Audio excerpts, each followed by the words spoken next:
Guys, welcome back, and today I'll be doing the next part for what if King Cold went to Namek instead of the Ginyu Force.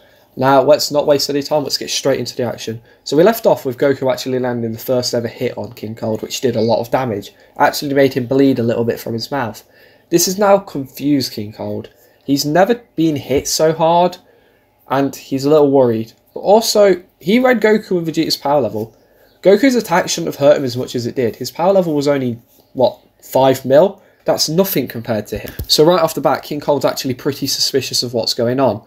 Goku and Vegeta look at each other and sort of give a weird nod. They are, like I said in the last part, they aren't really friends, but they aren't enemies. It's sort of this weird in between. I think they understand that they need to use each other to beat King Cold, and then they can sort out whatever needs to happen between the two.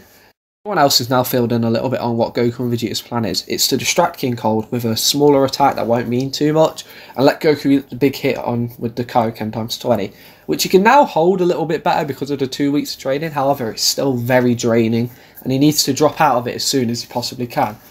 Seeing that this is how they're going to operate, Gohan and Krillin decide that they're going to fly either side of King Cold, and they actually start just barraging him with as much ki as they can possibly produce.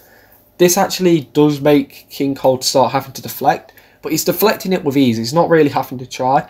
Small hand movements are doing most of the work for him.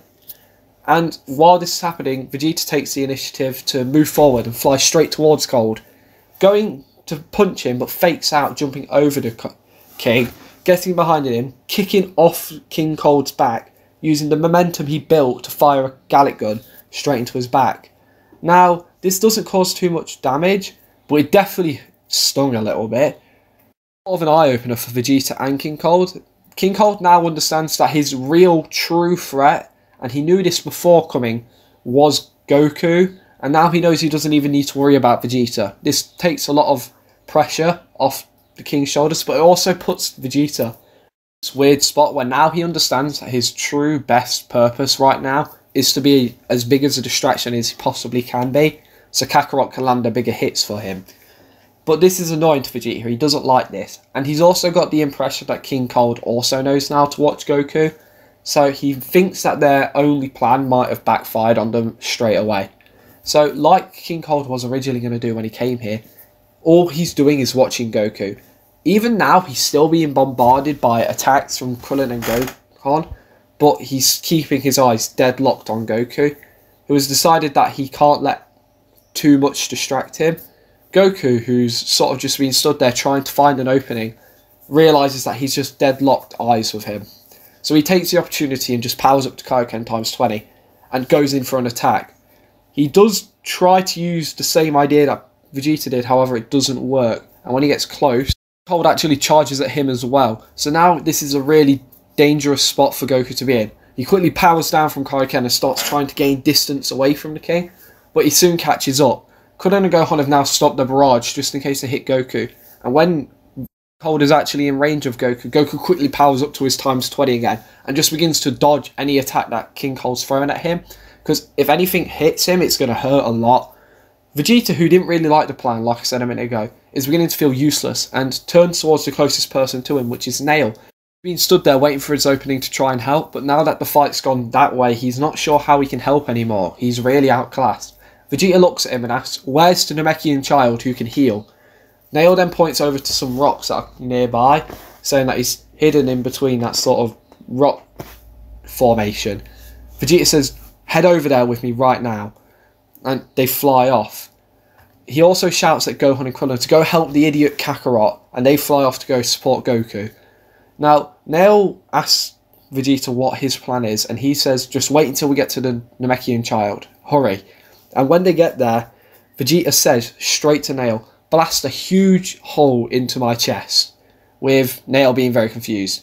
Vegeta then gives a quick explanation that when Saiyans are near death and they get back to full health, they will get a huge power increase. Call them Zenkai, so you're going to blast a hole in me, the Namekian child's going to heal me, I'll go off and start killing King Cold. And this is what happens. Nail does blast a hole in Vegeta, and unlike Canon, Dende doesn't hesitate as much. He now understands that Vegeta did stick around, even though he did try to escape every now and again. He does heal him, a bit reluctantly, but it's not as bad as it was in Canon. And once he's healed up, he gets quite a big increase. It was quite a big blast. He then explains that this is probably the best chance they've got of ever beating him. So Vegeta, let's cover his power quickly. Let's give Vegeta 3.5 times increase, which puts his power level from 4.5 mil to 15.7 mil. He's now grown quite a bit. He zooms back off to try and help Goku defeat King Cold. He's not sure if this power will be enough, but it's enough to get him back into the fight just a little bit. And while Vegeta's been getting this done, King Cold has been putting a lot of pressure on Goku, which has just been making Goku have to dodge as hard as he possibly can. Krillin and Gohan have been trying to relieve the pressure as much as possible on Goku. And at one point they did actually manage to get King Cold away from Goku just for a few seconds, when Krillin used the Destructo Disc to distract King Cold. And like he did in Super, he splits off into loads of different mini ones, just to try and, you know, cut him up. And it does actually take some cuts. It does a little bit of good damage. Nothing that's going to change this flow of the fight, but he got a few scars now. And seeing this chance, Gohan uses the Masenko. And this puts his power level at 1.6 mil. It doesn't hurt King Cold, however, it does introduce him to a big hit from Vegeta, who is now stronger than Goku in his base, but he's nowhere near as strong as Goku when he's using the Kaioken. And he turns to Goku saying, "Don't worry, I'll handle the fight. I've ascended beyond that of a normal Saiyan limits. I have become the legendary Super Saiyan." And he says this, but Cold isn't worried. He felt the hit and it's not anything major. Yeah, his hits hurt more than it did before, but it's nothing too impressive. It's hitting lighter than he is over there, but he does actually take the attention of King Cold away. And King Cold does entertain Vegeta and have a little bit of a clash with him, with Krillin and Gohan trying to help. While he's got a second, Goku gets down onto the ground trying to catch his breath. He's taken a lot of damage from the overusage of Kaioken, and Dende is brought over to him by Nail, who's going to jump into the fight to try and help King Cold. And Dende heals Goku up. And let's give him a small Zenkai and let's put him up to 6 mil just to be nice and round. And at this point, Goku is pretty much getting ready to get back into the fight when Vegeta comes flying in down next to him. This actually puts Goku straight back into battle mode, and he up as fast as he can back into Kaioken times 20, which is actually now a power level 120. He's now actually punching even with King Cold. However, it's just not enough. He can't seem to dish out the damage he wants to dish. He's having to drop out of Kaioken quite regularly, and he's running out of energy if he sits in there for too long.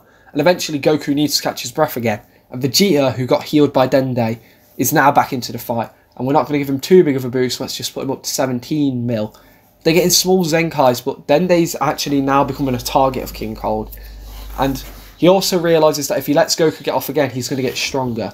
So when Vegeta comes up, he grabs Vegeta, throws him to the side, charges at Goku, and slams him into the ground using his tail. Goku, who wasn't ready for the attack, is sent plummeting into the ground. And at this point, he's actually really tired from overusage of the Kaioken. King Cold flies down, his foot upon Goku's head, and begins to charge up a death beam, aiming straight towards Goku. He's willing to end this fight now. He doesn't like playing with his food too much, but this time the food actually put up a decent fight, so he thought he would entertain them just for a little bit. But he's fed up now and he just wants to leave this planet, destroy it. And while he's looking down at Goku charging up the death beam, he looks him dead in the eye and he says, "Once I've killed you, I'm going to kill Vegeta. Once I've killed him, I'm going to kill all of your little friends, and especially your son. Once I've done that, I'm going to destroy this planet. And then, I'm going to head to, where was you from again? Earth? And I will slaughter everyone on this planet. We'll call that even for killing my son, yes?" And Goku just has no energy left in him. The Kaioken's really drained him. He just doesn't have a chance to stand. And he's trying, but he can't. But everyone else has heard this and they're scared now. King Cold's taking this fight 100% seriously. And they know if they lose Goku now, they're done for. But no one can change the flow of what King Cold's going to do. However, everyone else has the advantage of being able to sense energy. Even Goku. And Goku can sense a really high energy, and it's rising fast. And we'll look over to Gohan. King Cold has successfully enraged Gohan. He's mad, he's angry, and it's making his hair spike upwards. His eyes turn green. It's grown out now, and it's now golden. Gohan has ascended to become a Super Saiyan, and he charges King Cold, telling him that he won't let him kill his father and the people he cares about. But just for a bit of perspective, let's show you what Gohan's power level is. Gohan's power level is normally 780,000, but with the Super Saiyan boost that actually puts Gohan up to 39 mil. Let's give him a rage boost, putting Gohan at 45 mil. He's actually stronger than Vegeta now, and he's stronger than Goku in his base. Gohan goes to hit King Cold. He doesn't make it close enough. King Cold heard him scream, and he's fed up now. He's had enough. He looks at Gohan, using I-beams, just blasts a hole straight through Gohan. Straight through his head. He's just killed Gohan. And within a second, the Super Saiyan is dead. Vegeta is destroyed. He's never seen a legend itself. And then when it was in front of him, it was in the hands of a child who then died straight away. Vegeta is actually mentally broken a little bit here. Cold just laughs to himself and he says, well, I guess we are equal now, Son Goku. A son for a son. Cold then laughs a little bit and gets ready to kill Goku again. But he begins to feel his leg rise. And then he feels a lot of the ground start to shake. And then Goku has begun to shake. Cold, not wanting to take any chances, blasts Goku. But it's just too late. The Saiyan deflects it without even having to look at it. His hair is raised like Gohan's has. It's golden. Like Gohan, Goku was ascended to a Super Saiyan, and has now far surpassed Cold. His power level is reaching at a power of 300 mil. King Cold's is 120 mil. He doesn't even stand a chance. With Cold Scouting, he can't tell the difference between him and Goku anymore. And because this is what happened to Gohan a minute ago, who he just easily killed, he doesn't think there's any difference. He just goes to punch Goku. And when he does, Goku grabs his hand, breaks every bone in King Cold's hand, and then he breaks his arm. And at this point, King Cold has only now just realised for the first time in his life, he is outmatched by someone who isn't one of his sons. Goku, not wanting to mess around and avenge his son, kicks Cold while holding on to his arm, and just keeps kicking him, making sure King Cold can't just fly away from the force of his kicks, until his arm rips off. The sheer force of the blows Goku was landing on Cold has ripped his arm off, and now Cold's beginning to panic. And once Goku catches up to where King Cold flew across the planet to, he starts begging for his life. He starts wishing for forgiveness, with Goku listening for only a second. But then the rage overtakes him, and Goku just blasts Cold out of existence. He looks up and sort of feels sad. Passes out from the energy loss, and everyone who was there is just left in shock. They just had an incredible turn of events. 2 Super Saiyans in the span of 5 minutes, maybe? That was incredible. After a few minutes of silence, Krillin and Nail decide to grab hold of the son and father duo and take them back to a village nearby.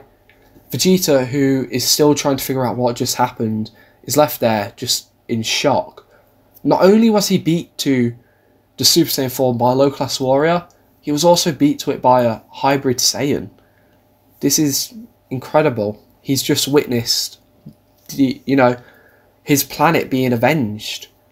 And he's not angry. He's kind of impressed more than anything. And he can also sense that a few Frieza soldiers are left on the planet. And instead of just sitting there, just trying to figure out what happened, he flies off to go deal with them. Then he's going to talk to Goku whenever he wakes up. When Goku does wake up, he's contacted by King Kai, who talks to Goku saying that he'll let Gohan stay with him for a little bit and maybe do some training if he wants to. But this is where I'm actually going to ask you guys to do a poll quickly. This is pretty much the end of this part, and I've got a few questions. One of them is pretty reasonable. Should Gohan just be wished back straight away with the Earth Dragon Balls, or should he do some training with King Kai? This is a pretty fun idea, so let's ask that. And then I have a really second stupid question.